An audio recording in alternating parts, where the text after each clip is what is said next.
Happy Manga Monday! And today we are talking about some horror one-shots.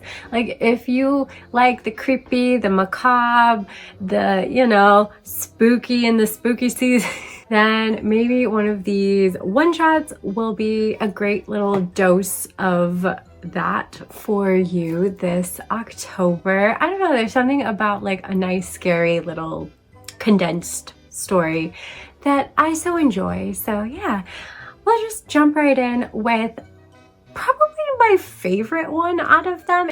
I was nearly brought to tears, which I know, I cry a lot. If you're not new to the channel, you know this, but it just touched me emotionally, also had me on the edge of my seat, also had to do with cats, which I'm a huge sucker for.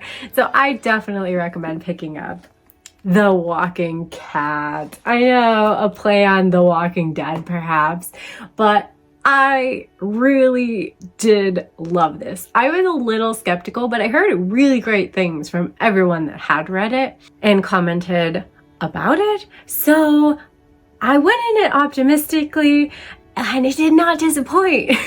It was really good. So, of course, right off the bat, this has to do with zombies. Of course, zombie apocalypse, nothing new, right?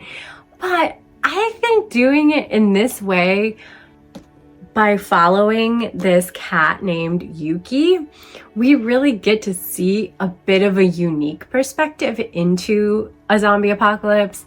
And it just like, I don't know. I mean, obviously, like, you're hoping the cat survives and the cat's all right and stuff, but every person that the cat meets, that Yuki meets, you're like, oh my god, are they gonna be okay? and the friendship and the bond that Yuki forms with the people, and you just want like, but it's a zombie apocalypse, shit's gonna happen. So yeah, it was really, really good. Like I said, brought me to tears. Like I didn't full on cry, but I got like, misty eyed, like, it's like getting emotional a couple of times, like at least 2 times while I was reading this. And I kept like, it was a page turner. Like I just had to keep reading and see what happens with Yuki. And like I said, all the people that he encounters. And I really appreciate that it doesn't really try to explain the zombie apocalypse or be like a quest to find the antidote for the zombie apocalypse, like many other zombie stories before and probably after it will focus on, which just makes sense, obviously. But because its main focal point is a cat, really doesn't have much bearing on the story itself. It's just kind of, I hate to say, a slice of life zombie survival story. But it's like just this cat's day-to-day life. And he just, happens to be in the middle of a zombie apocalypse. And, the crazier things that happen to this poor kitty.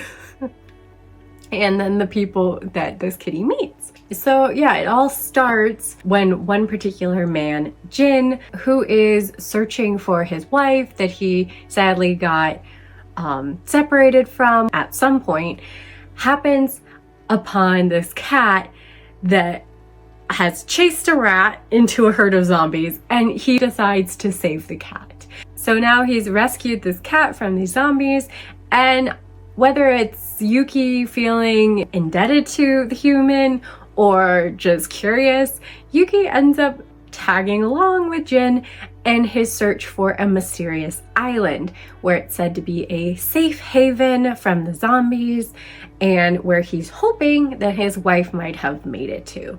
So yeah, I loved Yuki too. Like the cat had personality. He was a feisty, fearless feline warrior, and I stand him. He's great. Like if you like cats at all, zombies at all, if you just want a touching, moving, more interesting take on a zombie apocalypse story, I definitely recommend this one. I cannot rave about it enough. And I'm so glad I liked it. And I'm so glad I had this little video idea so that I could add it to it. Next up is probably one of the first horror mangas that I kind of got into.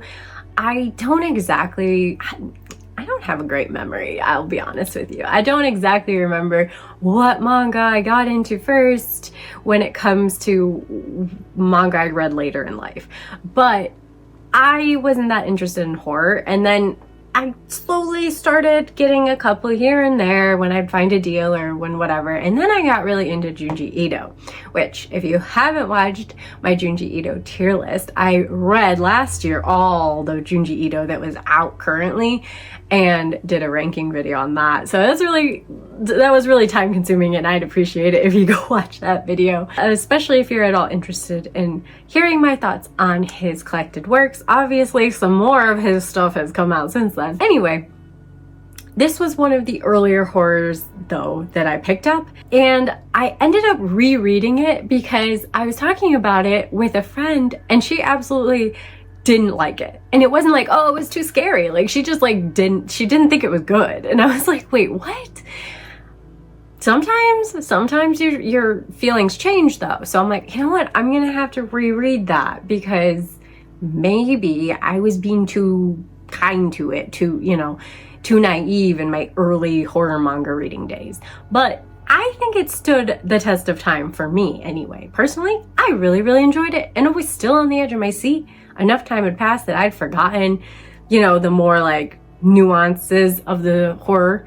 So it was a good time. And that's Ibitsu. So the focal point of Ibitsu is around this mysterious urban legend. And the legend is that this girl dressed in gothic Lolita garb will sometimes appear in local garbage drops, like where people would put their garbage out, to be collected. She will appear in the garbage in the middle of the night and ask passerbys a question. Would you have a little sister? And passerbys who reply to her question have sealed their fate and meet with a diabolical death at the hands of this twisted sister. And beginning in this one shot, we meet Gothic Lolita's, I guess, next victim, the man that just so happens to answer her question. And he gets completely wrapped up in this very terrifying, in my humble opinion, I thought it was effective horror. This girl starts off being like a little unhinged. You're like, this girl's dirty, she's in the garbage, she's muttering kind of quietly, and he kind of has a little sympathy for her in the beginning, and then she just goes more and more off the rails. And I think it amps up really well until the point where she's just freaking insane, and he is just trying everything in his power to get her away from his actual little sister, which becomes a huge sticking point in the Gothic Lolita. And I really like how it amps up. I will say something that's jarring and a bit weird is that while you're reading this, it switches to a kind of different urban legend, a different story altogether, if you will, like none of the same characters, following a whole different other creepy thing where sentient type robots steal human skin. It's insane. I enjoyed it. It didn't leave me like, oh my god, it was such a twist. By the end of it, like I was like, oh gosh, I see where this is going as it went on. But it was effective and it was creepy. But it kind of is jarring because it happens like almost halfway through and then snaps right back to the main storyline. And when I was rereading this, I realized I remembered that happening. And I remembered thinking like, oh, like it's just gonna go to a different urban legend and then a different urban legend. Like, you never see like how it really all plays out. You just see like a little snippet of it, which I also think would be a really cool premise. Like, I'd like to read more of this mangaka's like horror, because I think they're pretty good. And you know, obviously my friend disagreed, so I say that with a grain of salt. It might not be for everybody, but yeah, it was pretty solid. And what I think happened, this is just me with my speculation cap on, but I think that as this is reprinted in the United States as an omnibus, that Yen Press simply took what was in the first volume, which was part of the main story, and then an extra story at the end, like they do in volumes of manga, you know? But instead of just taking the extra story at the end and moving it to the actual at the end of the omnibus, they just kept it where it naturally was, because otherwise it doesn't really make sense why it is where it is. That's my personal little idea of what happened here, and how it could have been fixed was to simply tell the main story and put that at the very end of the actual omnibus, instead of preserving the, you know, way it was originally published. In that case, you should have just published it in 2 volumes. I mean, whatever. I'm being nitpicky, but I did have to point that out because it is jarring. It is a little weird to have, you know, at first it doesn't seem weird, but then to go back to the main story like nothing happened and be like, oh, well, why did we take a chapter to follow this other thing and then just go like nothing happened over? It's weird. So I'm just pointing it out, and I'm pointing out what I think happened, but I'm no expert. I did not even Google search it up. I'm just saying, I'm just throwing it out there. But yeah, so that being said, I'm going to do a little spoiler. So, because I just want to gush about a little something, but like it's spoilery. So like skip to this timestamp if you want to go into Ibitsu blind, you don't want to be spoiled, but if you've already read it or you have no intention of reading it, then yeah, let's begin. I just really like how the story starts delving into trying to figure out Gothic Lolita. Like, we're trying to figure out how to get rid of her, obviously, and how to, you know, not have her kill everyone. Our protagonist is sensing the danger escalating as the story goes on, obviously. He's not stupid, you know, he's a little slow on the uptake, but he's not stupid. And he senses like he needs to do something, right? He ends up going to this psychiatric hospital from some rumor mill, finding a diary, tying it back to Gothic Lolita girl, and giving her this whole past, this whole like tortured background from her brother having initially tortured her, killed her family, and then himself, you know, leaving her behind this broken mess, right? Wrong. Because this is what I love the most about this story. It tries to humanize. It tries to give you a backstory, and then it rips it all apart, and he realizes, the protagonist, that she just assumed the identity of the little sister. That this is not a human. It is a demon. And this creature just destroyed this whole family and pinned it on the brother, just like it's destroying his whole family. And oh, I loved that. And you even see it at the end, how the media twists it into being all on him and this horrible person, and he did these bad things, and you're like, we know the truth. But yeah, like I appreciate it, because I was like, oh, they're gonna like give this weird, creepy, like, I don't know, like, to me, seemingly beyond human realms creature a actual backstory, an actual past to sympathize with them, and they're actually human. But no, that was just like a facade, a role that the demon was playing to get and entrap a psychiatrist, and to keep just doing her thing. And yeah, I don't know, it was trippy. But yeah, I don't know, I enjoyed that. Like, if they had just left it as like she was just this broken little sister from this horrible family that this tragedy had happened, and she, you know, went mental. I wouldn't have appreciated that much. But it going full supernatural and being like, nah, this girl just be out here wilding. She just be taking little sister's places. You don't even know where she came from or how long she's been doing this. And it's great. I don't know. It gives me a little chill just talking about it. I don't know. To me, I really, really liked it. I think it's effectively creepy. And I really like that it goes all the way and he doesn't survive. Like, the guy you've been rooting for to make it out of this crazy encounter this whole time really meets the same fate as all the ones before him. Like, there is no escaping the gothic Lolita demon once you reply to her question. And yeah, again, I just stamp of approval for that supernatural creepy horror. And yeah, I don't know. I really enjoyed it. If you like horror that definitely veers more into supernatural horror, I think you'll really like this one. But you know, you never know. It's all subjective in the end. And last, and one I sadly just didn't get enough time to reread.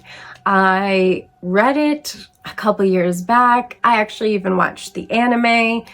And I enjoyed both, though I enjoyed the manga a little more, and it could be because I read the manga first before I watched the anime, or what I felt was that it just was a quicker pace going through the story beats in the manga than in the anime. But either way, I think this is a solid horror. I just wish I had had the time to reread it for sure, but based on my memory, I really enjoyed Another. So I think this is kind of like classic cult status at this point, right? I mean, it's not like we're talking 40 years back or anything, but early 2000s horror, like, Another is a namestay in my mind. I don't know if it's just because that's the time I was watching a lot of anime, but I would see this everywhere. And as a giant baby, I cannot emphasize this enough, I was a giant baby. I wouldn't touch this with a 10-foot pole. But as I got older and I kept dabbling in the horror, I realized I can do this horror a little bit better than when there's real people. So yeah, I really enjoyed Another. I did. It's a nice meaty story. So like, you know, I think it's well told. Like I said, it goes a little bit quicker than the anime, but there's also an anime if you wanted to just turn that on for a chilly evening watch. I think, you know, it's also very good, very well done. So this story takes place in the spring of 1998 when Koichi transfers into third year class 3 at Yomiyama North Middle School. But little does he know that this new class has a horrible secret. When he takes his seat for the first day of class, he is unsettled by how fearful his classmates seem to be. And despite this heavy atmosphere and direct warnings from his fellow classmates, Koichi is drawn to the beautiful but distant Mei Misaki, another classmate, who, for whatever mysterious reason, the class all acts as if she isn't there. And it just doesn't sit right with Koichi. He doesn't like ignoring Mei's presence. He doesn't like going along with the class and not being told the reason behind this weird choice. It's not like, oh, they're obviously bullying her. No, it's weirder than that. It's twisted and dark. And when one of these fellow classmates dies a disturbing death, the first in a long chain of deaths, Koichi is determined to learn the truth behind the curse of the third year class 3. But can he get those answers before the curse kills him? I think it's a really good hook, and it's also one of those nice slower burn ones where, okay, things are unsettling. This class is weird. What is this curse? Why don't we talk to Mei? And then the deaths start happening, and then things just pick up from there, and you're just on your edge. At least I was on the edge of my seat, like, okay, what is the curse? What is this? What's happening?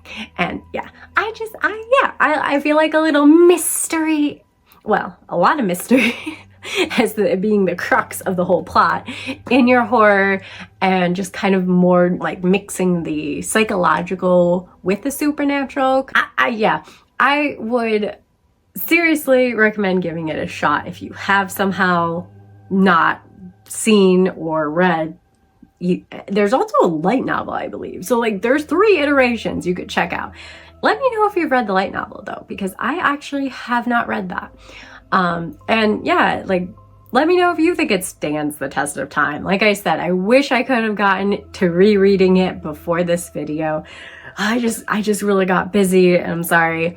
But yeah, I have nothing but good memories. I mean, I don't want to say good memories, horror and people dying, but you know, I have nothing but like positive feelings of like enjoying this spectacle of horror when I read it in the past. Take that how you will, and yeah, let me know if you've read, watched, whatever iteration, and if you agree that it stands up, it's still a good horror, or if you disagree, because I'm, you know, totally open to whatever your opinions and feelings are on this one, especially because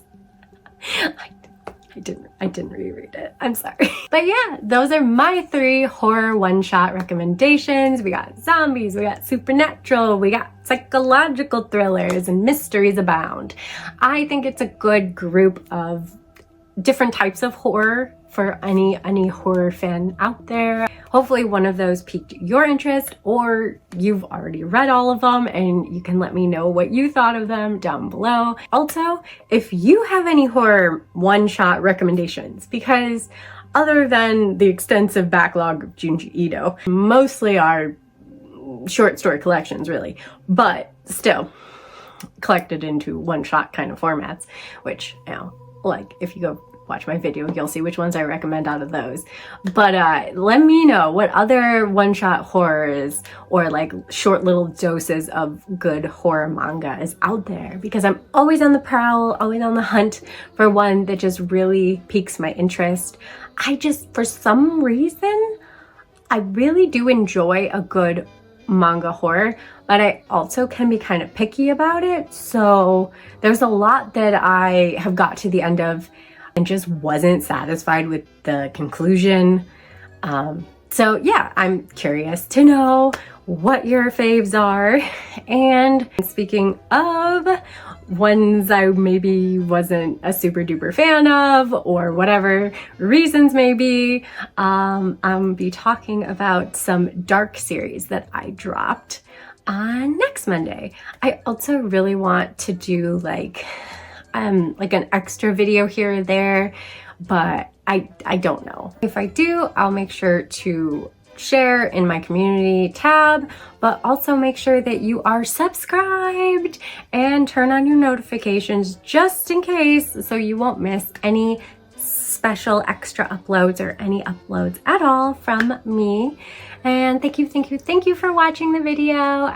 If you did like this, if you like horror one-shots, please hit the thumbs up button. Every little poke of that button really helps me out, so thanks again, and until next time, bye!